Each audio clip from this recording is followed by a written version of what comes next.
Naam, mtazamaji wa Trend TV bwana, leo niko hapa kwa ajili ya kuletea update kuhusiana na baadhi ya wadau mbalimbali wa michezo wakiwa wameibuka kwa ajili ya kupaza sauti kuhusiana na kile ambacho kinaendelea kumhusu Ally Kamwe, kama tulivyozungumza katika video iliyopita kuhusiana na kesi ambayo inamuandama sasa hivi Ally Kamwe, ambapo kuna hatihati kubwa sana ya kuhukumiwa kufungiwa kwa muda wa miaka miwili. Kwa hapa kuna baadhi ya wanamichezo, kwa mfano kuna mwanamichezo hapa anaitwa Albogatizm, anameandika kwamba bwana, mimi ni miongoni mwa watu ambao wanaotamani Ally Kamwe wanaotamani Ally Kamwe aonywe tu kwa adhabu nyingine, lakini sio kumfungia, ila sipingi kuwa eti makosa yake ni kidogo au hajakosea kabisa kama watu wengine wanavyosema. Kamwe amekuwa akikosea mamlaka mara kadhaa, haswa kwenye kuongea. Kuna kanuni ambazo zinakutaka ukiwa afisa wa taasisi ya mpira lazima uheshimu mamlaka za juu za mpira, hata kama unatoa malalamiko au maoni, ni lazima ufuate njia za kitaasisi na sio kuongea kama shabiki wa kawaida. Harris kama raisi wa virabu vya Afrika, huwezi kumfokea Motsepe, raisi wa kafu, kisa goli la Aziz Ki dhidi ya Mamelodi.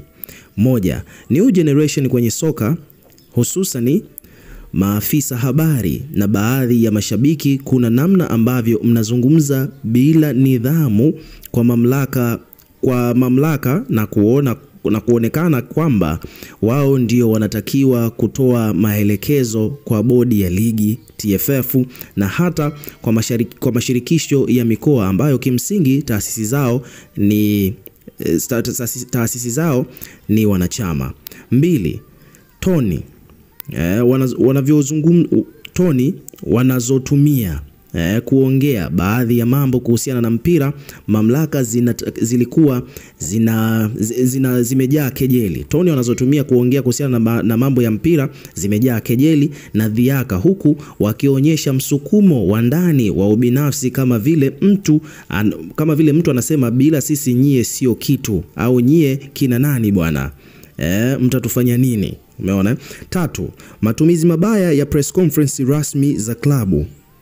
Unakuta afisa habari to the specific Kamwe na Ahmed Ali wapo kwenye mkutano, wana address jambo, lakini lugha wanazozitumia hata kama hazina madhara ya moja kwa moja, lakini zinachochea kuibua hisia za chuki kwa mashabiki wa timu zao na hata mashabiki dhidi ya mamlaka za soka.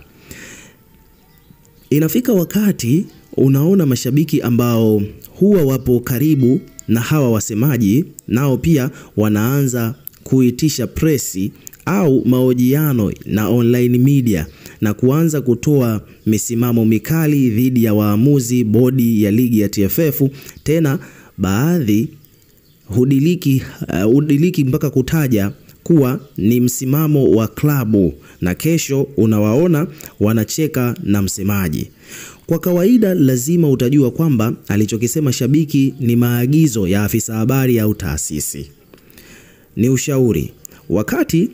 Wakati tunatamani Ally Kamwe na wasemaji wote wa New Generation wasifungiwe, ni lazima pia vile tuwakumbushe kuwa na nidhamu, maadili na uchapakazi ni vitu vinavyoenda sambamba. Kimoja kikosekana, lazima utaharibu au hautafanikiwa. Tusijifiche tu kwa kuwa kijana ni mchapakazi na mbunifu. Umeona bwana, kuna ujumbe huo wa mdau hapa, mwanasoka amezungumza hivyo kwa upande wake, na ameweka wazi pia vile kwamba Kamwe kama kweli atafungiwa miaka miwili, basi yeye ataumia sana.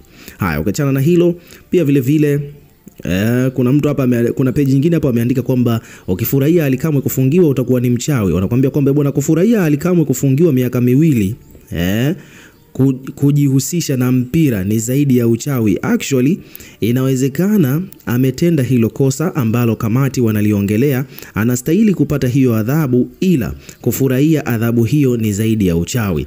Binafsi, Ally Kamwe ni msemaji bora wa kipindi hiki alichoingia kazini. Amefanya mengi sana mazuri kusaidia mpira wetu. Mchango wake unaonekana, na kama amehukumiwa hivyo basi miaka miwili, bwana, pengo lake kwenye sekta ya habari litaonekana.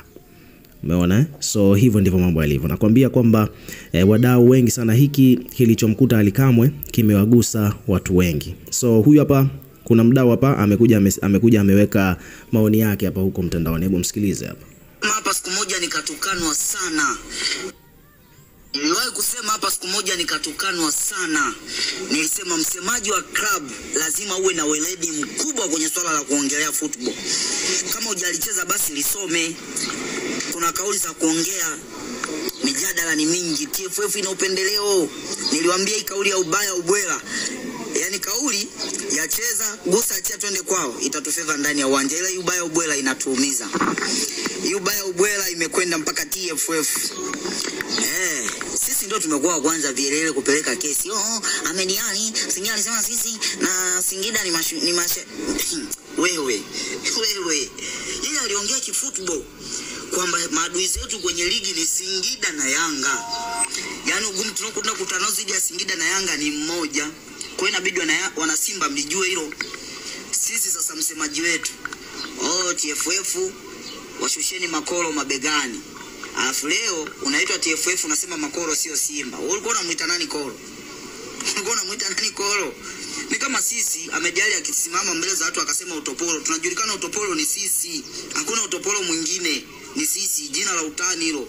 Bro. Haya sasa, kaisha kula miaka miwili. Sema kwa weledi, wewe sio shabiki, wewe ni msemaji wa klabu. Tunakuangalia kama kioo. Unapotaka kuharibu kuanza kuingiza TFF kwenye mambo ya ajabu. Haya sasa. Miaka miwili, sijui msemaji anatuletea nani. Jamani. So hivyo ndivyo mambo yalivyo, lakini pia Mr. Tongenyama na yeye pia ana yako ya kuzungumza. Hebu msikilize hapa. Kwanza tuwapigie makofi matatu TFF. Jamaa waga wanaongea hao, jambo lisipokuwa kwao likiwa kwa mpinzani wao wanaongea hao. Huyo anaongea huyo.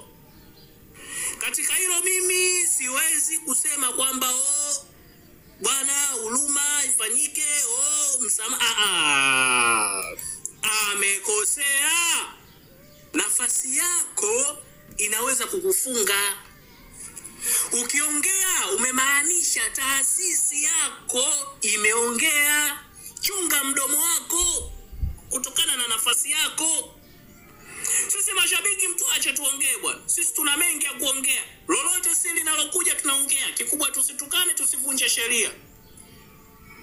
Lakini wewe ambaye upo ndani ya hiyo taasisi, chunga mdomo wako. Chochote unachotakiwa kuongea, kabla ya kuongea watu wako wa karibu wahakikishe kipo sawa au hakipo sawa. Kipindi tunatafuta vitu vya kutrendi, tuwe makini pia na kuvuruga mengine.